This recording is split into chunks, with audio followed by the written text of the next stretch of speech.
Next news जो हम cover करेंगे वो आईआरएफसी से रिलेटेड है। IRFC to refinance World Bank's 10,000 crore loan for freight corridor. ये न्यूज क्या है पहले ये समझो, क्योंकि न्यूज कम इंपॉर्टेंट है और फ्राइट कॉरिडोर हमें समझने हैं, ठीक है, वो ज्यादा इंपॉर्टेंट है। इंडिया में नहीं, पहले समझ लो, इंडिया में पैसेंजर और फ्राइट दो तरह की ट्रेनें चलती हैं और हमने पढ़ा था पहले भी कि इंडिया में लॉजिस्टिक्स की बड़ी प्रॉब्लम है। ये एक बड़ी प्रॉब्लम है इंडिया में लॉजिस्टिक्स। लॉजिस्टिक्स का मतलब है कि सामान को एक जगह से दूसरी जगह तक लेके जाना बड़ी प्रॉब्लम है इंडिया में। और मैक्सिमम लॉजिस्टिक्स जो इंटरनल होता है इंडिया में वो ट्रक्स की हेल्प से होता है और उसमें टाइम लगता है, वो बहुत टाइम कंज्यूमिंग है और कॉस्ट कंज्यूमिंग भी है, दोनों चीजें हैं। ये टाइम कंज्यूमिंग है, टाइम ज्यादा लगता है इसमें और कॉस्ट ज्यादा लगता है, ठीक है। और एक तीसरा प्रॉब्लम ये है कि इन ट्रक्स में से बहुत सारे ट्रक ऐसे हैं जिसमें कोल्ड स्टोरेज की फैसिलिटी नहीं है। कोल्ड स्टोरेज की फैसिलिटी किस चीज के लिए चाहिए? डेयरी प्रोडक्ट्स को अगर आपको ट्रांसपोर्ट करना है, जैसे अमूल हमारे यहाँ आता है तो यहाँ थोड़ी बनता है, ठीक है, गुजरात के अंदर बनता है, तो वहां से लॉजिस्टिक्स में कोल्ड सप्लाई चेन में आता है। तो इंडिया में कोल्ड सप्लाई चेन डेवलप नहीं है। कोल्ड सप्लाई चेन चाहिए पेरिसेबल आइटम्स के लिए। पेरिसेबल आइटम वो होते हैं जिनकी सेल्फ लाइफ 2-3 दिन की होती है मुश्किल से, अगर उनको कोल्ड स्टोरेज में नहीं रखा गया तो, ठीक है, तो वहां पे कोल्ड स्टोरेज की रिक्वायरमेंट होती है। तो ये इंडिया में लॉजिस्टिक्स की कुछ बेसिक प्रॉब्लम है। अब इंडिया में फ्राइट ट्रेन चलती है। फ्राइट ट्रेन का मतलब है कि जो मालगाड़ियां जिनको बोलते हैं। लेकिन होता क्या था नॉर्मली पहले और अभी भी ऐसा ही होता है कि पैसेंजर ट्रेन को इंपॉर्टेंस दी जाती है, फ्राइट ट्रेन को रोक दिया जाता है अगर कोई पैसेंजर ट्रेन आ रही है उसी सेम रूट पे। एक तो इंडिया में रेलवे लाइन जो है वो सिंगल है मोस्ट ऑफ द प्लेसेस पे, डबल रेलवे लाइन नहीं है। डबल होने से बेनिफिट क्या होता है कि दो ट्रेनें चल सकती हैं, ठीक है। सिंगल रेलवे लाइन है मोस्ट ऑफ द प्लेसेस पे। तो सिंगल रेलवे लाइन होने की वजह से पैसेंजर ट्रेन को पहले निकाल दिया जाता है और फ्राइट ट्रेन को रोक दिया जाता है, जिसकी वजह से लॉजिस्टिक्स में और ज्यादा प्रॉब्लम आ रही थी, ठीक है। तो लॉजिस्टिक्स को डेवलप करने के लिए, ज्यादा बेटर बनाने के लिए जो एनडीए गवर्नमेंट है उन्होंने हालांकि उनसे पहले की गवर्नमेंट का ही प्लान था, लेकिन उन्होंने बोला कि हम इंडिया में डेडिकेटेड फ्राइट कॉरिडोर बनाएंगे। मतलब कुछ ऐसे रास्ते बनाएंगे, कुछ ऐसी लाइनें बिछाएंगे जहां सिर्फ मालगाड़ियां चलेंगी, पैसेंजर ट्रेन नहीं चलेगी, तो उसको डेडिकेटेड फ्राइट कॉरिडोर बोला जाता है। तो ऐसे इंडिया में 2 डेडिकेटेड फ्राइट कॉरिडोर अभी बन रहे हैं। डेडिकेटेड फ्राइट कॉरिडोर, डीएफसी बोला जाता है इनको।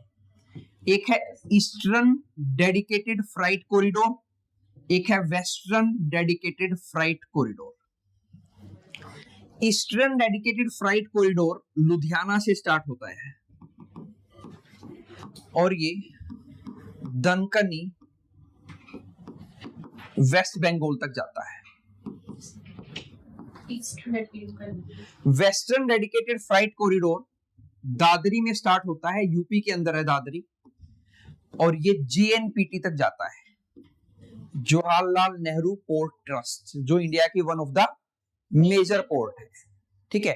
तो एक तो आपको ये पता होना चाहिए कि इंडिया में 2 डेडिकेटेड फ्राइट कॉरिडोर हैं अभी जो डेवलप हो रहे हैं, हुए नहीं है पूरी तरह से।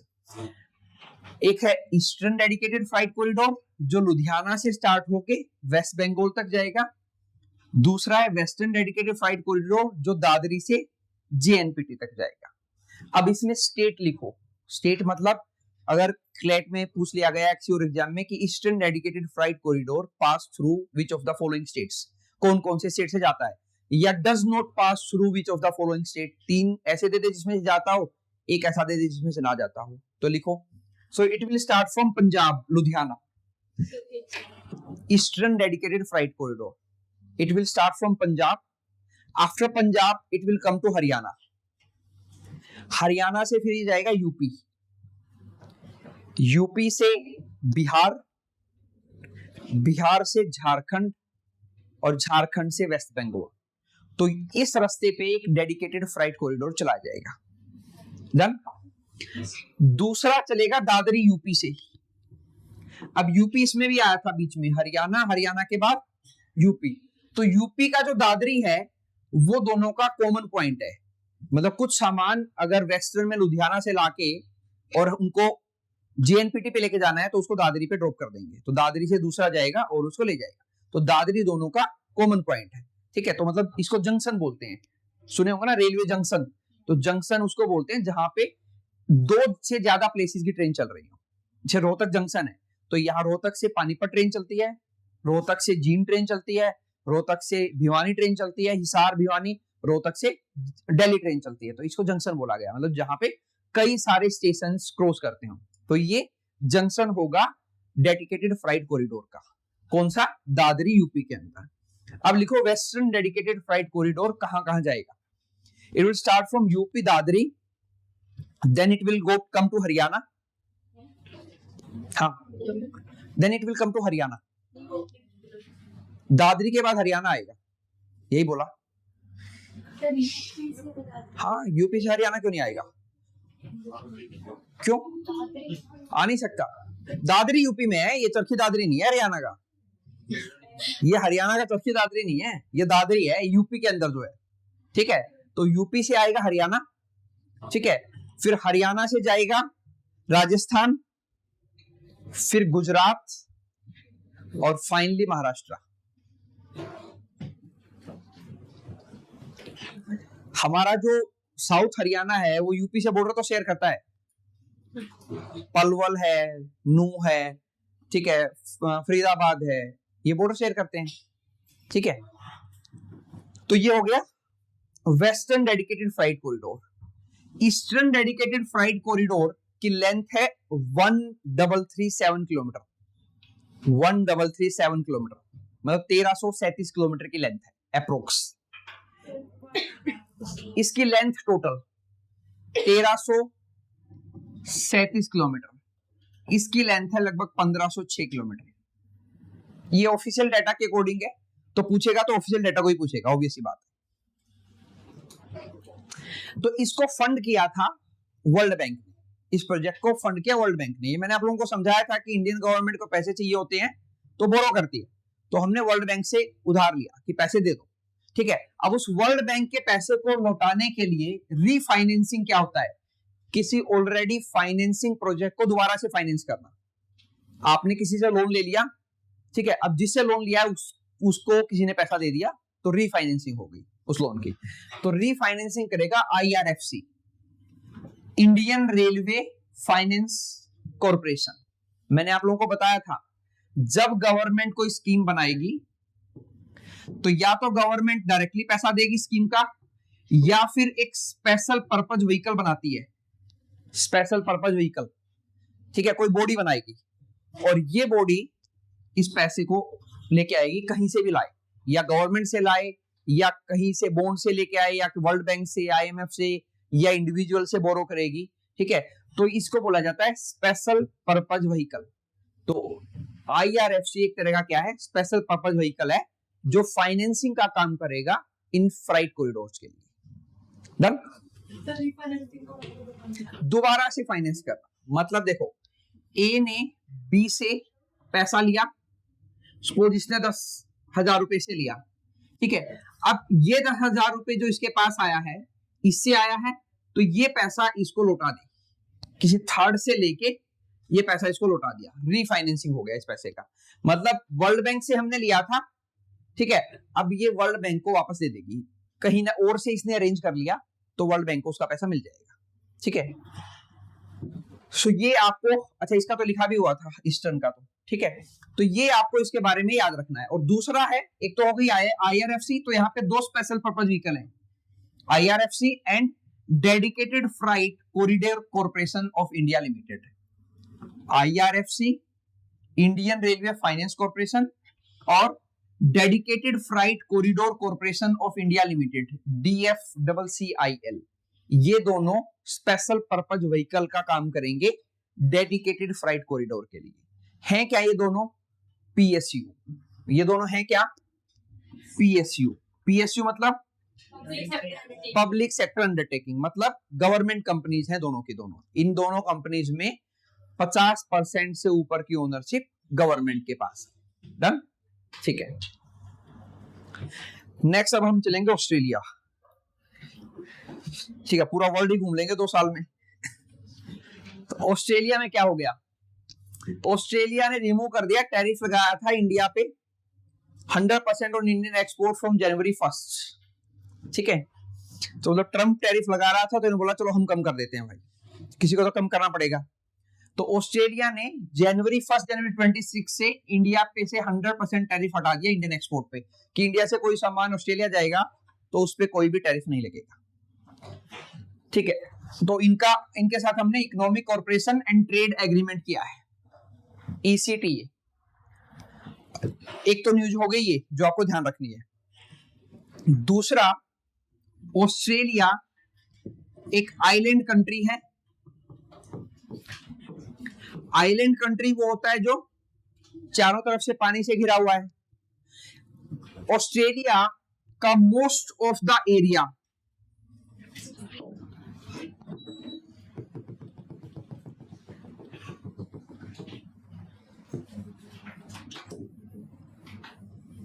ये डेजर्ट है सारा का सारा, द ग्रेट विक्टोरियन डेजर्ट। तो अगर ये पूछ ले द ग्रेट विक्टोरियन डेजर्ट कहां पे है, तो ऑस्ट्रेलिया के अंदर है।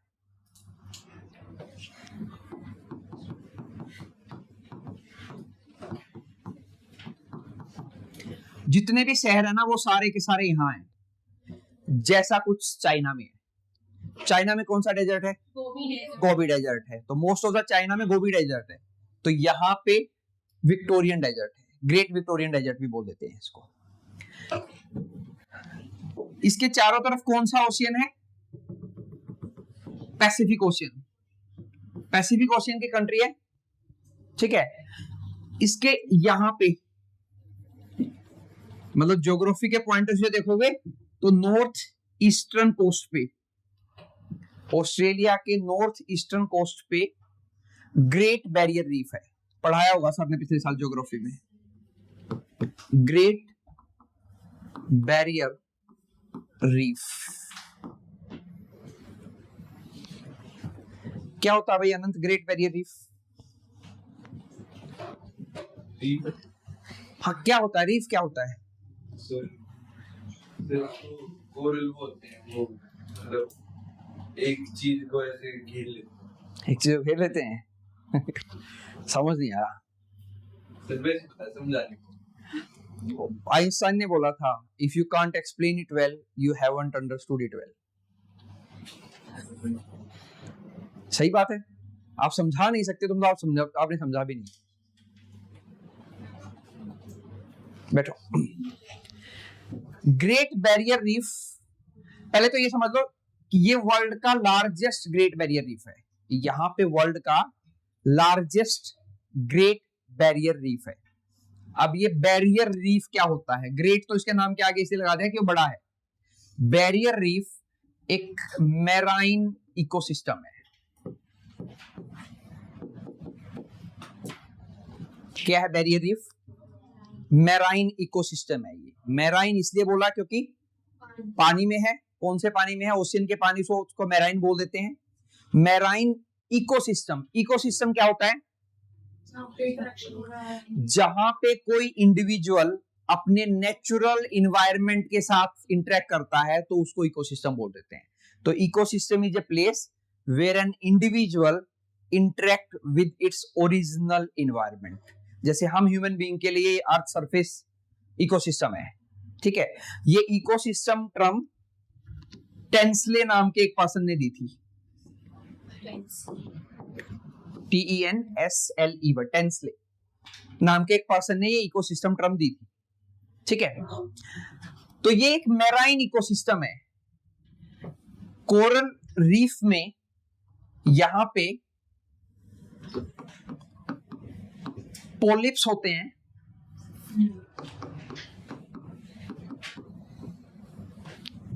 पॉलिप्स एक तरह का मैराइन एनिमल है। ये पॉलिप एक स्ट्रक्चर बनाता है कैल्शियम कार्बोनेट रिलीज करके, ठीक है। और उस कैल्शियम कार्बोनेट के स्ट्रक्चर पे जूजेंथोफिल नाम का एक एल्गा आके बैठ जाता है, ठीक है। वो उसको वो कलर देता है, जो आप एक कोरल रीफ देखते हो, बड़े कलरफुल स्ट्रक्चर देखते हो ओशियन में, तो वो जूजेंथोफिल नाम का एक एल्गी पोलिप द्वारा बनाई गई, या polyp the formation the polyp will construct उस कैल्शियम कार्बोनेट के स्ट्रक्चर पे, ऐसे कुछ स्ट्रक्चर होते हैं, इट्स लाइक ए ट्री, तो ट्री लाइक एक स्ट्रक्चर बनाता है पोलिप, उस पोलिप को पे आके एक सिम्बायोटिक रिलेशनशिप में जूजेंथोफिल नाम का एल्गा इस पे आके बैठ जाता है।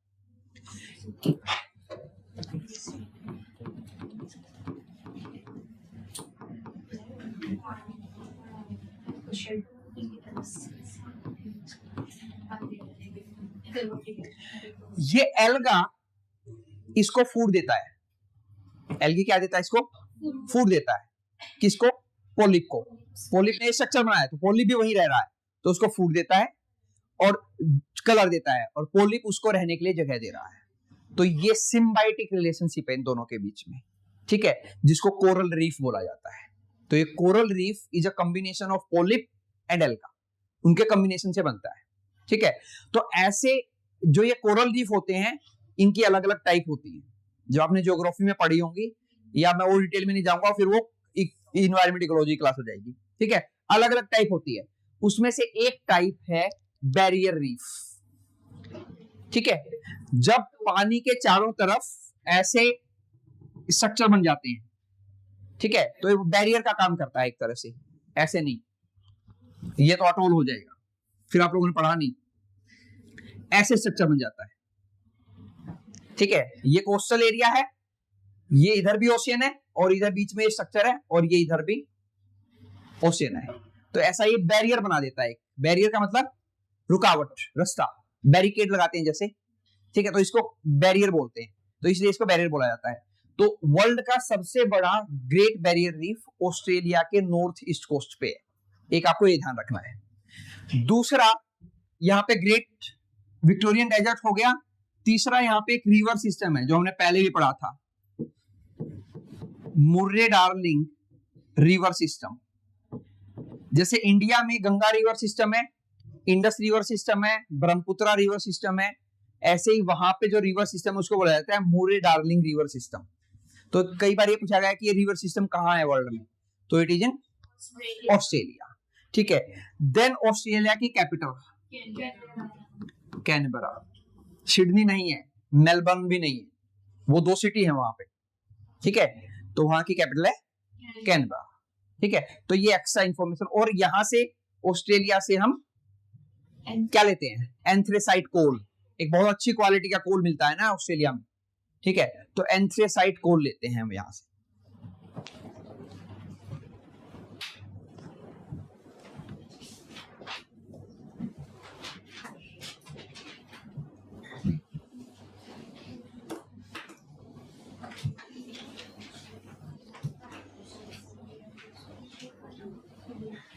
डन। नेक्स्ट न्यूज पे चलते हैं। नेक्स्ट न्यूज थी, India is now 4th largest economy in the world. India with a size of $4.8 trillion after US, China, Germany के बाद चौथे नंबर की सबसे बड़ी इकोनॉमी बन गई है। लार्जेस्ट इकोनॉमी, इकोनॉमी का मतलब यहां पे है साइज, साइज का मतलब total monetary value,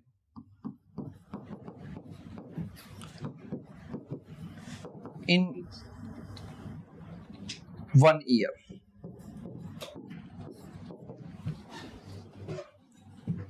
one year नहीं होगी, तो एक तरह से लाइफ टाइम होगी। टोटल मॉनेटरी वैल्यू बोलो। इकोनॉमी, जो इंडियन इकोनॉमी का साइज है वो $4.8 ट्रिलियन हो गया है अब, ठीक है। अब जो हम पढ़ते हैं कि भाई इंडिया की जीडीपी कितनी है, ठीक है, तो नॉर्मली जीडीपी में और इकोनॉमी में ये फर्क है। अब जीडीपी ये देखा जाएगा, जीडीपी वो स्टेप है और इकोनॉमी वो पूरा रास्ता है जिसमें वो अलग अलग स्टेप होंगे। तो हर साल की जीडीपी ऐड होती जाएगी, ठीक है। जैसे यूएस की इकोनॉमी जो है वो लगभग 30 ट्रिलियन डॉलर की है। चाइना की इकोनॉमी जो है वो लगभग 20 ट्रिलियन डॉलर की है। जर्मनी की इकोनॉमी जो है वो लगभग मतलब ये मानो कि अगर ये कंपनी होती तो इतना इसकी वर्थ होती, ऐसे समझ लो कि अगर ये कोई कंपनी होती तो इतने वर्थ की कंपनी होती है, ये इसकी टोटल वैल्यू होती, ठीक है। जर्मनी की जो टोटल वैल्यू है वो लगभग 4.5 ट्रिलियन डॉलर के अराउंड है। इंडिया की जो है वो लगभग 4.2 ट्रिलियन डॉलर, अब 4.2 ट्रिलियन डॉलर हो गए हैं। तो सेकंड के बाद थर्ड और फोर्थ में बहुत ज्यादा गैप है। यहां से यहां अगर देखोगे तो ये गैप बहुत ज्यादा है कि 20 ट्रिलियन डॉलर कहां और कहां पे 4.5 ट्रिलियन डॉलर, ठीक है। तो एक लंबा गैप है। तो जर्मनी को तो हम क्रॉस कर जाएंगे 2-3 साल में, ज्यादा से ज्यादा जर्मनी को क्रॉस कर जाएंगे। चाइना को क्रॉस करने में टाइम लगेगा हमें, ठीक है। और शायद बहुत लंबा टाइम लग जाए क्योंकि इतना लंबा बनने में, मतलब 5 गुना साइज बनने में बहुत मतलब मैसिव रिफॉर्म चाहिए इंडिया में, कि मैसिव लेवल पे रिफॉर्म हो तो जाके ऐसा हो सकता है। तो तीसरा बन जाएंगे हम, क्योंकि तीसरे में बहुत ज्यादा जर्मनी की इकोनॉमी ने अच्छा नहीं किया अगर 1 साल, और हमारी ने अच्छा कर दिया 1 साल, तो वहां पे हम सरपास कर जाएंगे उसको, ठीक है। क्योंकि इसके बाद जापान है 4.1, ठीक है। उसके बाद यूके है अराउंड 3.9, तो बहुत ज्यादा गैप नहीं है इनमें, ये 3-4 में गैप नहीं है, इनमें से कोई ऊपर नीचे हो जाएगा 1-2 साल के अंदर, ठीक है। लेकिन यहां इन दो को कवर करने में हम लोगों को टाइम लगेगा। ये जो इकोनॉमी का साइज है ये नॉमिनल साइज है, इसको बोलेंगे कि ये नॉमिनल इकोनॉमी है इंडिया की। नॉमिनल इकोनॉमी का मतलब होता है कि इन्फ्लेशन को ऐड करके, महंगाई, क्योंकि महंगाई कोई ग्रोथ थोड़ी है, पहले एक बार समझो इसको लिखने से। ये जो इकोनॉमी बता रहे हैं ये इकोनॉमी हर साल बढ़ेगी। बढ़ेगी कैसे? जब हम कोई चीज प्रोड्यूस करेंगे उसका वैल्यू ऐड होगा तो इसका साइज बढ़ेगा, इकोनॉमी का साइज। कोई घर है, ऐसे समझ लो कि एक घर है, इस घर में कोई पर्सन रहता है, एक पर्सन, और इसका एक बिजनेस है, और ये कोई 100 प्रोडक्ट बनाता है, 100 प्रोडक्ट बनाता है, और एक प्रोडक्ट का प्राइस 10 रुपए है, तो 1000 रुपए इसका टोटल वर्थ हो गया, ठीक है। अगले साल भी इसने 100 ही प्रोडक्ट बनाए, लेकिन एक प्रोडक्ट का प्राइस बढ़ के 11 रुपए हो गया, तो इसमें इसका प्रोडक्शन नहीं बढ़ा। ये जो बढ़त हुई है ये किसकी वजह से हुई है? इन्फ्लेशन की वजह से हुई है, महंगाई। तो इसमें इसका कोई योगदान नहीं है, ये तो एक जनरल फिनोमिना है जो होगा, ठीक है। तो इसके प्राइस की वैल्यू कितनी हो गई? 1100। तो 1100 में इसका प्रोडक्शन नहीं बढ़ा, ठीक है, लेकिन इसकी नॉमिनल वैल्यू जो है वो 1100 है। रियल वैल्यू पूछोगे तो वो 1000 है, क्योंकि 1 रुपया जो बढ़ा है पर प्रोडक्ट वो महंगाई की वजह से बढ़ा है। इसकी रियल ग्रोथ कब मानी जाएगी? जब ये ज्यादा प्रोडक्ट बनाने लग जाएगा, ये रियल ग्रोथ होती है इकोनॉमी में, कि आप ज्यादा प्रोडक्ट बनाने लग जाओ। तो इंडिया में जो प्रोडक्ट बन रहे हैं, ठीक है, उनके प्रोडक्ट, अगर नंबर ऑफ प्रोडक्ट बढ़ेंगे तो हमारी रियल ग्रोथ मानी जाएगी। अगर प्रोडक्ट उतने ही बन रहे हैं और ग्रोथ हो रही है तो उसको नॉमिनल ग्रोथ बोलते हैं। नॉमिनल ग्रोथ में इन्फ्लेशन होता है, तो इन्फ्लेशन रियली में ग्रोथ नहीं है, ठीक है। तो इसलिए जब रियल इकोनॉमी निकालते हैं तो इन्फ्लेशन को एडजस्ट किया जाता है, इन्फ्लेशन को माइनस किया जाता है, ठीक है। तो ये जो हम लोग इकोनॉमी का साइज पढ़ रहे हैं ये नॉमिनल साइज है इन हर एक इकोनॉमी का, ठीक है, मतलब उसमें महंगाई इंक्लूड की गई है, क्लियर। तो हम लोग, और थर्ड इकोनॉमी की पॉसिबिलिटी 2030 तक हो सकता है, उससे पहले भी कर जाएं, क्योंकि जैसे इकोनॉमिक हालात बने हुए हैं अभी, ठीक है, तो हो सकता है उससे पहले भी बन जाए हम लोग। मतलब वर्ल्ड में वर्ल्ड वॉर जो चल रहे हैं, वर्ल्ड वॉर ही चल रहे हैं, एक तरह से अलग अलग वॉर चल रहे हैं, रसिया यूक्रेन चल रहा है उधर, ठीक है, हालांकि अभी कोई उसको पूछता नहीं है लेकिन चल तो रहा ही है, ठीक है, उसकी वजह से इंपैक्ट पड़ रहा है, ठीक है। रसिया एनर्जी, जो यूरोपियन यूनियन है या यूरोप है, उसके एनर्जी के 2 सोर्स है मेनली, एक मिडिल ईस्ट या वेस्ट एशिया, और एक रसिया, वो दोनों ही कंफ्लिक्ट में चल रहे हैं, तो वहां पे ग्रोथ कम हो जाएगी। तो हो सकता है कि हम ग्रोथ को बढ़ा लें, ठीक है, तो हो सकता है पहले भी हम उसको सरपास कर जाएंगे, ठीक है। तो फायदा तो है ही, मतलब अगर हम 3 लाख से कोई बिल चाहो तो उसमें क्या होगा? कुछ नहीं होगा, नंबर पैसा बढ़ जाएगा, मतलब richer will get more richer and poor will get more poor. ठीक है, मतलब वो इक्विटेबल ग्रोथ नहीं है। ठीक है, नेक्स्ट है RBI release its report on trend and progress of banking in India. तो आरबीआई ने एक रिपोर्ट पब्लिश की है। इस रिपोर्ट का मेन हाईलाइट हमें लिखना है कि इस रिपोर्ट में आया क्या। इस रिपोर्ट में उसने बोला है कि जो ग्रोस एनपीए है हमारा वो इंप्रूव कर रहा है। मतलब आपको लिखना है as per the report of RBI the gross NPA, gross का मतलब टोटल एनपीए, एनपीए मतलब नॉन परफॉर्मिंग एसेट। ठीक है, तो जिसका जो ग्रोस एनपीए है उसका वैल्यू कम हो रहा है। ये जो इंप्रूव होने का मतलब ये होता है कि कम होना। जब एनपीए कम होंगे तो इंप्रूवमेंट होती है। ऐसे समझो, बैंक है, कोई बैंक है ए नाम का, इस बैंक ने लोन दिया 10,000 करोड़ का अलग अलग कंपनीज को। 10,000 करोड़ में से 2,000 करोड़ जिन कंपनीज को दिए थे वो बंद हो गई, वो पैसा अब वापस नहीं आएगा कभी। तो ये 2,000 क्या हो गया, 2,000 करोड़ हो गया एनपीए फॉर द बैंक। ठीक है, नॉन परफॉर्मिंग एसेट। एसेट क्या होता है? Non performing asset. एसेट क्या होता है? जो रिटर्न देगा। ठीक है, तो अगर वो कंपनी चलती रहती तो वो ब्याज देती, तो ब्याज रिटर्न था। 2,000 करोड़ तो उसका एसेट है, वो तो उसके पास रहता ही, इंटरेस्ट और मिलता। अब इंटरेस्ट तो गया दूर, वो 2,000 करोड़ भी नहीं मिलना। तो ये फेलियर है, इसको बोलते हैं कि एनपीए क्रिएट हो गया, नॉन परफॉर्मिंग एसेट क्रिएट हो गया। तो अब मान लिया ये 2,000 करोड़ में से किसी ने उन बंद कंपनीज को ले लिया और बोल लिया भाई हम 1,000 करोड़ दे देंगे आपको, 1,000 नहीं दे पाएंगे। तो चलो 1,000 की तो रिकवरी हुई, तो ये एनपीए में इंप्रूवमेंट हुआ कि 2,000 मर रहे थे, जहां पे 2,000 करोड़ मरने वाले थे 1,000 करोड़ ही मरेंगे, तो ये एनपीए इंप्रूव हुआ। ठीक है, तो एनपीए कम होना इज एनपीए इंप्रूवमेंट। ठीक है, नॉर्मली कम होने को इंप्रूवमेंट नहीं मानते ना, लेकिन यहाँ पे कम होना मतलब एनपीए नेगेटिव है, तो कम नेगेटिव है तो ज्यादा इंप्रूवमेंट है। ठीक है, एक तो नेगेटिव 10 नंबर आए कुसुम, एक नेगेटिव 2 नंबर आए, तो क्या कौन सा ज्यादा बेटर है? तो नेगेटिव 2 ज्यादा बेटर है। ठीक है, तो 10 से 2 की इंप्रूवमेंट हुई, तो एनपीए इज नेगेटिव, मतलब जो पैसा मिलना ही नहीं था। ठीक है, तो माइनस 2,000 करोड़ का एनपीए था, तो माइनस 1,000 करोड़ का एनपीए उससे बेटर है। तो आरबीआई ने रिपोर्ट दी है कि इंडियन बैंक्स का एनपीए सुधर रहा है। ये अच्छी बात है इंडिया के फाइनेंशियल सेक्टर के लिए। मतलब इंडिया में बहुत कम कंपनीज हैं जो बंद हो रही हैं, मोस्टली कंपनी सही चल रही है। ठीक है, अब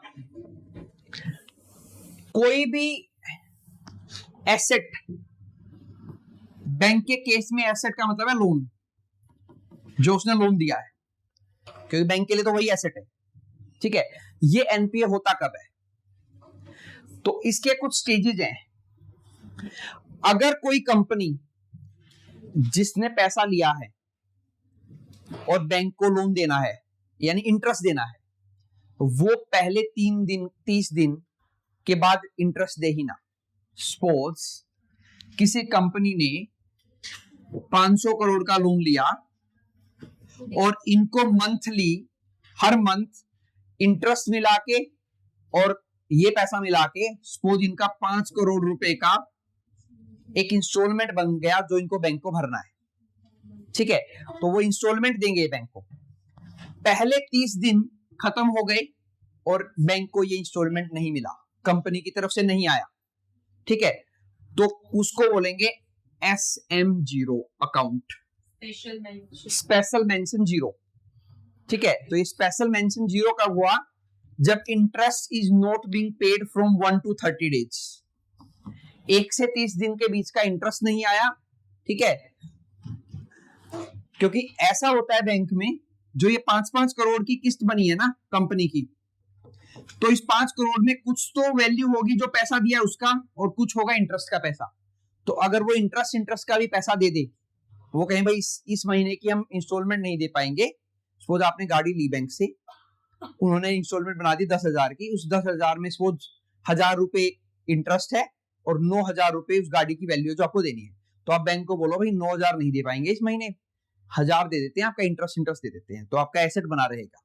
ठीक है, तो यहाँ पे इंटरेस्ट भी नहीं आ रहा और पैसे भी नहीं आ रहे पहले 30 दिन तक, तो उसको बैंक SM0 बना देता है उस अकाउंट को। तो ये वाला अकाउंट मतलब जिस अकाउंट से पैसे गए हैं, ठीक है, उसको SM0 बोलते हैं, स्पेशल मेंशन जीरो अकाउंट। अब इसके बाद दूसरा होता है 30 दिन से 60 दिन, अगर सेकंड टाइम भी इंटरेस्ट नहीं आ रहा, ठीक है, या सेकंड मंथ भी नहीं आया, तो इसको बोलते हैं SM1 अकाउंट। फिर होता है 60 से 90 दिन में भी अगर इंटरेस्ट नहीं आया तो इसको SM2 अकाउंट बोलते हैं। और अगर 90 दिन के बाद नहीं आया तो उसको बोल देंगे ये नॉन परफॉर्मिंग अकाउंट है या एसेट है, ये पैसा वापस नहीं आएगा। ठीक है, तो बैंक वेट करता है कि कुछ गड़बड़ हो गई होगी, दूसरी इंस्टॉलमेंट दे देंगे, दूसरी नहीं दे पाए तीसरी इंस्टॉलमेंट दे देंगे। ठीक है, 3 इंस्टॉलमेंट भी नहीं दी आपने तो वो आपको NPA कर देंगे, नॉन परफॉर्मिंग एसेट, और आपको लीगल नोटिस आ जाएगा। क्योंकि बैंक है तो उसने लीगल कार्रवाई की होगी, कॉन्ट्रैक्ट किया होगा, जो आप लोग पढ़ोगे कॉन्ट्रैक्ट किया होगा, तो आपको लीगल नोटिस आ जाएगा कि आपका अमाउंट नहीं आया 3 महीने से। ठीक है, तो आप सेटल करो इसको। तो पहले लीगल नोटिस आएगा, फिर सेटल नहीं करेंगे तो फिर आगे केस जाता है। ठीक है, तो पहले एक लीगल नोटिस आता है नॉर्मल। तो बैंक के अकॉर्डिंग लेकिन वो NPA हो गया है, तो बैंक का एक अपनी ब्रांच होती है रिकवरी ब्रांच, तो रिकवरी ब्रांच में चला जाएगा वो अकाउंट, उसको नॉर्मल ब्रांच हैंडल नहीं करेगी, रिकवरी ब्रांच वाले अब उसको लीगल नोटिस भेजेंगे, उसके घर जाएंगे, कैसे भी वो रिकवरी करेंगे जितनी भी रिकवरी हो पाएगी। ठीक है, तो ये NPA ऐसे बनता है कोई भी अकाउंट, लोन अकाउंट मतलब लोन या कोई एसेट, ऐसे NPA बनता है। ठीक है, अगर कोई सपोज कोई सेकंड टाइम में दे दे या थर्ड टाइम में दे दे, तो इससे इंपैक्ट ये पड़ता है, हर एक पर्सन की एक क्रेडिट हिस्ट्री होती है। क्रेडिट हिस्ट्री मतलब उधार पे लेने की हिस्ट्री, वो उसके क्रेडिट हिस्ट्री से बराबर में उसका एक क्रेडिट स्कोर होता है। अगर वो बहुत अच्छा है तो उसका स्कोर बहुत अच्छा मिलेगा, नॉर्मली 700 से ऊपर होता है ये स्कोर। ठीक है, आपने एक बार की किस्त मिस कर दी है तो उस स्कोर में 50-40 नंबर कम हो जाएंगे, जो कि आपके पैन कार्ड से अटैच हो गया। वो जहां पे भी आपका पैन कार्ड जाएगा आज के बाद लोन के लिए, वहां दिखेगा क्रेडिट हिस्ट्री में कि आप एक बार के पहले SM0 डिफॉल्टर हो, तो सामने वाला सावधानी बरतेगा आपको लोन देने में और महंगा लोन देगा, इंटरेस्ट रेट ज्यादा देनी पड़ेगी आपको। ठीक है, तो ये जैसे जैसे बढ़ता जाएगा वैसे वैसे आपकी नेक्स्ट टाइम लोन लेने की प्रोबेबिलिटी घटती जाएगी, इंटरेस्ट बढ़ता जाएगा, अगर मिला तो ज्यादा इंटरेस्ट रेट पे पैसा मिलेगा। ठीक है, तो ये बैंक की एक रिपोर्ट है RBI की, जिसमें हमें NPA समझना था। NPA क्या होता है? SM0, SM1, SM2। सर हाँ जी, बढ़ाने का फायदा क्या है? जैसे वो देना ही है, क्या कह रहे हो?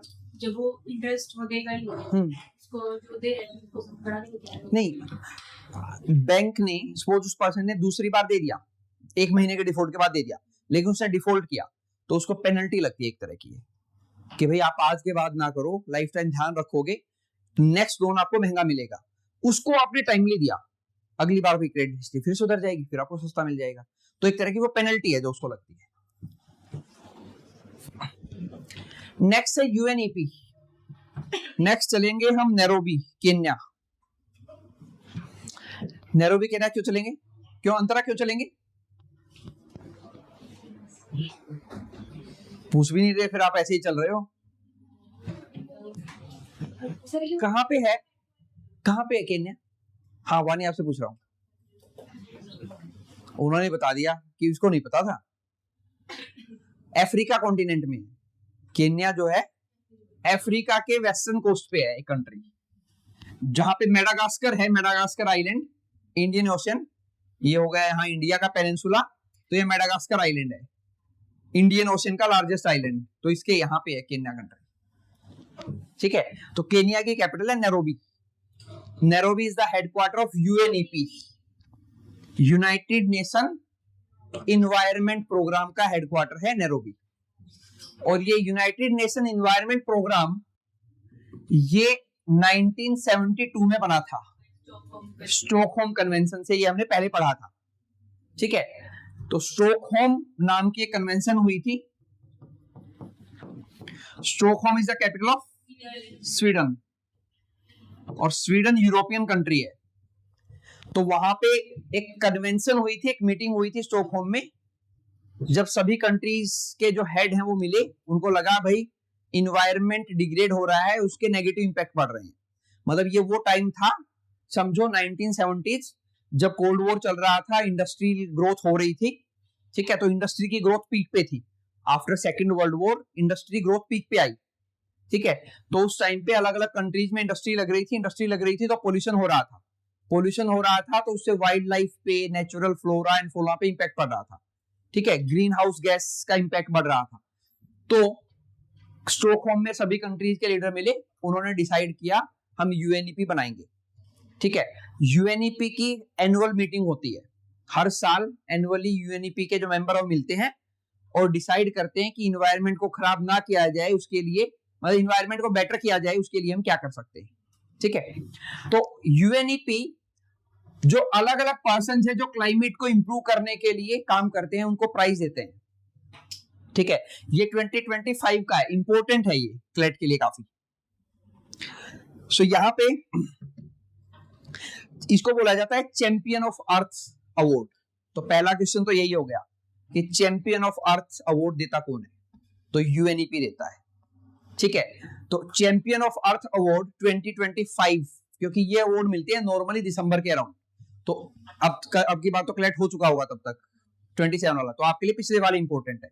ठीक है, तो इनके नाम लिखो जिस जिसको मिला है। Pacific island students fighting climate change policy leadership.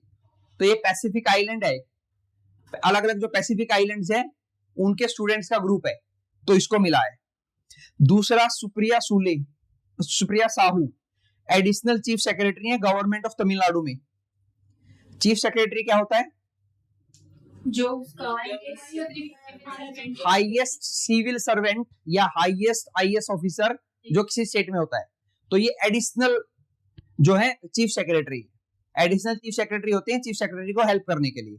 ठीक है, तो एडिशनल चीफ सेक्रेटरी होते हैं जो तमिलनाडु गवर्नमेंट की, उनको मिला है। देन उसके बाद Mariam Issoufou, principal and founder of Mariam Issoufou architect, Niger और फ्रांस का मिलके एक इनिशिएटिव है, तो इन लोगों को मिला है। मतलब ये एक तरह का कंपनी है, एनजीओ है। ठीक है, उसको मिला है। देन इसके बाद इमजोन, अमेजोन से इमजोन ब्राजील। ठीक है, ये भी एक तरह का एनजीओ है ब्राजील में जो काम करता है, इसको मिला है। ठीक है, और लास्ट में है मैनफ्रीड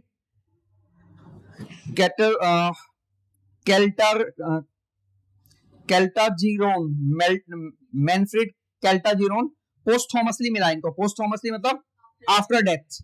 ठीक है, लाइफ टाइम अचीवमेंट दिया गया है इनको चैंपियन ऑफ अर्थ अवार्ड का। ठीक है, तो इन सब लोगों को 2025 का चैंपियन ऑफ अर्थ अवार्ड मिला है। हमारे लिए ये नाम इंपॉर्टेंट है।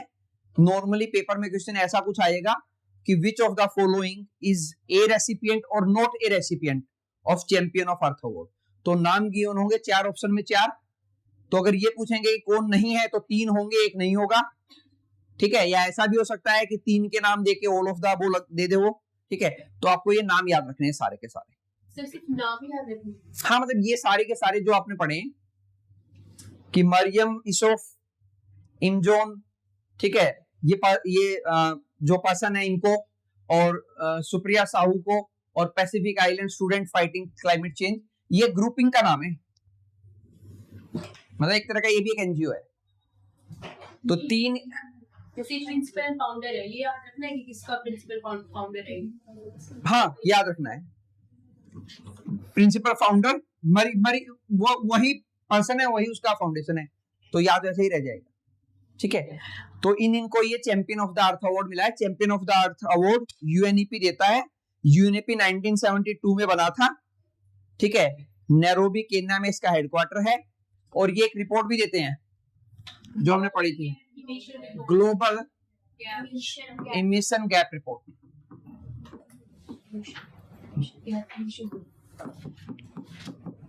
ग्लोबल इमिशन गैप रिपोर्ट, ठीक है। और इनकी हेड का नाम क्या है?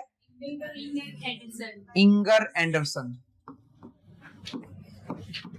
इंगर एंडरसन पहली फीमेल थी जो यूएनईपी की हेड बनी।